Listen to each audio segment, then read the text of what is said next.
ఒకటో తారీఖు 1వ నెల 2024 సంవత్సరము మార్గశీర్ష మాస కృష్ణపక్ష పంచమి సోమవారము మఖా నక్షత్రం మరియు పుబ్బా నక్షత్ర సందర్భంగా ఆంగ్ల సంవత్సరం ప్రారంభం అవుతుంది కనుక సంవత్సరాంతము మనము అద్భుతమైనటువంటి విద్య, ఉద్యోగ, వివాహ, వ్యాపార, సంతాన, రాజకీయ, సేవారంగ కార్యక్రమాల్లో ఎలాంటి అష్టకష్టాలు లేకుండా అష్టైశ్వర్య ప్రాప్తిని కలగాలంటే మనం ఏం చేయాలి అన్నట్లయితే మనకు సోమవారం రోజు ఆంగ్ల సంవత్సరం ప్రారంభమవుతుంది.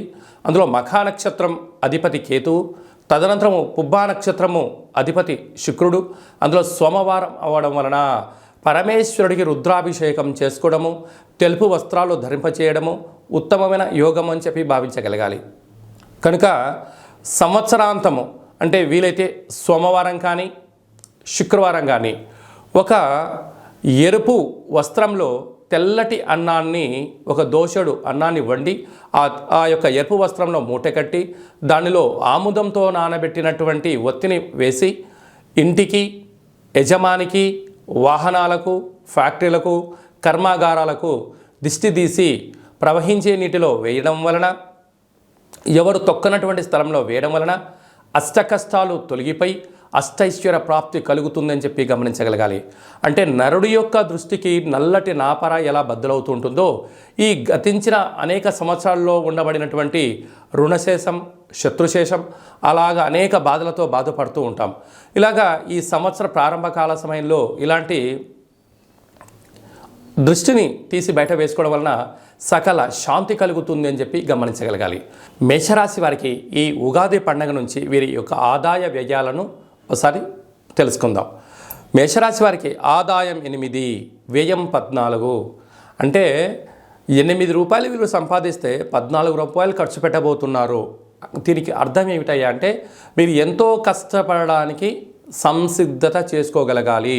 కనుక ఖర్చులు పెరుగుతున్నాయి, ఆదాయం తగ్గుతుంది. కనుక కొన్నిటిని ఏదైతే అవసరం ఉందో అవసరానికి అనుకూలంగా మీరు ప్రయాణం చేయగలగాలి. రాజపూజ్యం 4, అవమానం 3.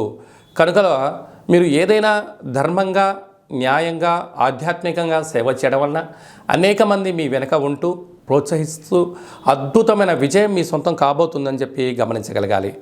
కాకపోతే 2024 ఆఖరిలో కొద్దిపాటి అనారోగ్య సూచన ఉంది, తస్మాత్ జాగ్రత్త. భరణి నక్షత్ర జాతకులకు ఈ సంవత్సరం అంతా కూడా ఆరోగ్య పరిస్థితులు చాలా అనుకూలంగా ఉండబోతున్నాయి.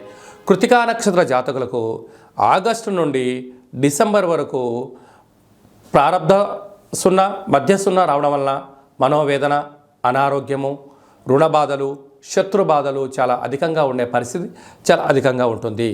రాశిలోనే దేవగురు బృహస్పతి సంచారం చేయడము, వృత్తులలో, ఉద్యోగాల్లో, వ్యాపారాలలో తల్లిదండ్రుల యొక్క ఆశీస్సులు, అన్నదమ్ముల యొక్క ఆశీస్సులు, దేవతల యొక్క ఆశీస్సులు, ధర్మబద్ధమైనటువంటి కార్యక్రమాలు చేయడం వలన అనేక పెను ప్రమాదాల నుండి, ఉప్పెన నుండి తప్పించుకునే పరిస్థితి చాలా అధికంగా ఉంటుంది.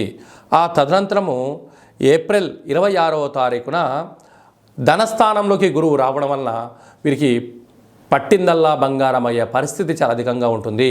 అంటే మేషరాశి జాతకులకు ఉగాది పండగ తదనంతరం నుంచి గురువు యొక్క ఆశీస్సులు కలిగి ఉన్నతమైన స్థితికి, సువర్ణ అధ్యాయపు జీవితానికి స్వాగతం పలకబోతున్నారు అని చెప్పి గమనించాలి. 6వ స్థానంలో కేతు సంచార స్థితి ఉండడం వలన చిన్న చిన్న విషయాలకు ఆందోళన తగదు. పెద్దలతో, తల్లిదండ్రులతో, గురువులతో చర్చించి ఏదైనా మీరు కార్యక్రమాన్ని ప్రారంభించగలిగినట్లయితే చాలా మీ యొక్క జీవితం సువర్ణమయం అని చెప్పి గమనించగలగాలి. లాభస్థానంలో శనేశ్వర స్వామివారు ఈ సంవత్సరం అంతా కూడా అక్కడే ఉండడం వలన వృత్తులలో, ఉద్యోగాల్లో, వ్యాపారాల్లో ఆదాయం తగ్గినను ధర్మబద్ధంగా ఉండడం వలన స్థిరచరాస్తులు మీ సొంతం కాబోతున్నాయి.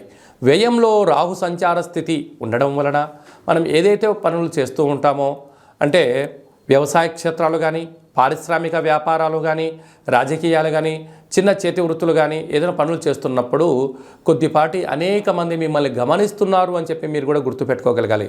కనుక మాట్లాడుతున్నప్పుడు, చేస్తున్నప్పుడు, చెందుతున్నప్పుడు అనేకంగా ఆచితూచి మాట్లాడడం వలన శత్రువులను తగ్గించుకునే ప్రయత్నం ఉంటుంది. నోరు ఉంది కదా, భాష ఉంది కదా, నాకు వాక్కు స్వాతంత్రం ఉంది కదా అని చెప్పి మాట్లాడడం మీరు ఎప్పుడైతే ప్రారంభిస్తారో మీ ఉనికిని కోల్పోయి అనేక రకాల సమస్యలకు మీరు కేంద్ర బిందువులు అవుతారు. కనుక సాఫ్ట్వేర్ రంగం వారు, హార్డ్వేర్ రంగం వారు, రాజకీయాల్లో ఉండబడిన వారు, వ్యవసాయ సోదరిమణులు, చేతి వృత్తులు చేసుకునే వారందరికీ కూడా ఓపిక, పట్టుదల, సహనం అవసరం. కనుక సంవత్సర కాలంలో మధ్యమంలో అనగా వర్షాకాలంలో అనారోగ్య పరిస్థితి వెంటాడే పరిస్థితి ఉంటుంది. కనుక సకాలంలో తిండి, సకాలంలో నిద్ర, తగు వ్యాయామం అవసరం. ప్రకృతికి దగ్గరగా ఉండే ప్రయత్నం చేయండి. అద్భుతమైన ఆధ్యాత్మిక జీవనాన్ని పొందడానికి అనేక అవకాశాలు ఉంటాయని చెప్పి గమనించాలి. ఇంకను ఈ సంవత్సరం అంతా కూడా అద్భుతమైన విజయాలకి మనం స్వాగతం పలకాలి అన్నట్టే ఏం చేయాలి అన్నట్లయితే ఈ యొక్క పాత్ర కంచు పాత్ర అంటారు. స్వర్ణాకర్షణ కాళభైరవ అక్షయ పాత్ర అంటారు. ఈ యొక్క పాత్రలో రాసులు 12 ఎలా ఉంటాయో 12 రాసులను అచ్చువేయడం జరుగుతుంటుంది. ఉదయము మనం స్నానం చేసి పూజ చేసుకున్న తదనంతరము, సాయం సంధ్యాకాల సమయంలో పూజ చేసిన తదనంతరము 2 అగరబత్తులను వెలిగించి తిప్పి మీ మనసులో ఏదైతే కోరిక ఉందో కోరుకొని 12 సార్లు ఓం కాళభైరవాయ నమః అనే మంత్రాన్ని ఉచ్చరింపచేస్తూ ఇలా శబ్దాన్ని చేస్తూ 12 సార్లు ఇలా తిప్పడం వలన ఈ పాత్రలోంచి ఓంకార శబ్దం రావడం జరుగుతుంది.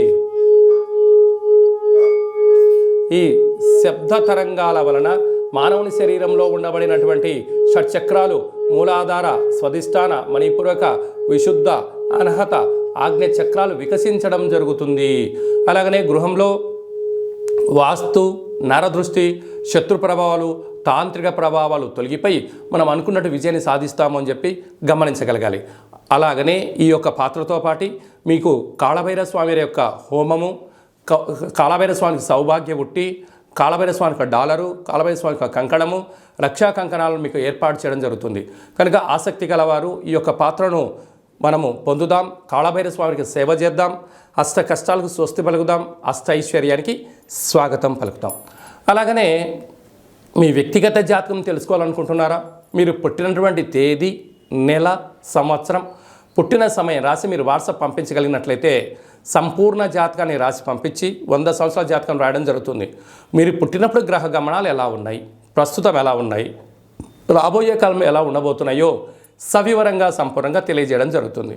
అలాగనే చాలామందికి పుట్టినటువంటి కాల సమయంలో డేటా ఆఫ్ బర్త్లు లేనటువంటి ఏకైక కారణం చేత పేరు యొక్క మొదటి అక్షరాన్ని అనుసరిస్తూ మీ చేతిరేఖలను అనుసరిస్తూ గవ్వల ద్వారా అనగా రమణ శాస్త్రం ద్వారా కాళభైరవ ఉపాసన చేత భూత, భవిష్యత్, వర్తమానాన్ని తెలియజేయడం జరుగుతుంది. కనుక ఆసక్తి గలవారు ఈ కింది నెంబర్ని సంప్రదించి అపాయింట్మెంట్ తీసుకొని సంప్రదించగలరు. మీ వ్యక్తిగతంగా సంపూర్ణ ఆధ్యాత్మిక సలహాలు సూచనలిస్తూ అద్భుతమైన విజయం సాధించేంత వరకు మా వైపు నుంచి మీకు అన్ని వేళలా మీకు ఆధ్యాత్మిక సలహాలు సూచనలు ఇవ్వడం జరుగుతూ ఉంటుంది. అలాగనే నూతనంగా వివాహం చేసుకోవాలి అనుకుంటున్న వధూవరుల యొక్క జాతక పొంతనము, అబ్బాయి యొక్క పాదమును వారి యొక్క వివాహము, సంతానము, యోగము ఎలా ఉన్నాయని తెలుసుకోవడం మన యొక్క దేవాలయంలో ప్రత్యేకత. అలాగనే మీరు చిన్నపిల్లలు పుట్టిన తర్వాత వాళ్ళకి ఎలాంటి పేర్లు పెట్టాలి, ఆ పేరు యొక్క బలం ఎలా ఉంటుంది, న్యూమరాలజీ ప్రకారంగా, సంఖ్యాశాస్త్ర ప్రకారంగా పేరు యొక్క అర్థాన్ని తెలుసుకొని వారి పేరులో మంచి వైబ్రేషన్స్ ఉండేటువంటి విధంగా ముందుకు తీసుకోవడం వెళ్తుంది.